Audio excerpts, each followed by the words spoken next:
they're doing their annual what is it, Recover Out Loud, which is part of our Road to Recovery tour, right? It's one of the Okay. shows we do every year. But we booked Futuristic for it last year. Then we started talking. Now we got a song coming out, because he's going through his phase of like recovery and God, and now Right. he's in recovery. So we actually booked him for his very first recovery show ever.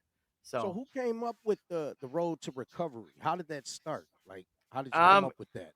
I don't remember if it was me or my lady. It was one of us. We're always shooting ideas while we're in the print shop, slaving away. you know, Gotta love it. That's right. That's right. So it was one of us, but I think it was basically, you know, some that I felt like aligned with what we are doing and with the message. Because it's my Mhm. road to recovery. This is my, like, I don't do meetings, I don't do step work, I don't do big book. I recommend it because I know it works. But like Right. this is my road to recovery. My recovery in my service work is going around to these centers, hearing their messages, sharing my messages. So I think that's kind of where we came up with it at that point, is the road to recovery tour. I love that, man. And it's big that you said that because, a lot of times, through the recovery journey, people are like, oh, you don't go to, you're not authentic because you're not going to these meetings, you're not doing this. But you know what? One thing I learned is being a Yeah, Wisconsin State certified peer support specialist yeah, is you got to meet people where they're at.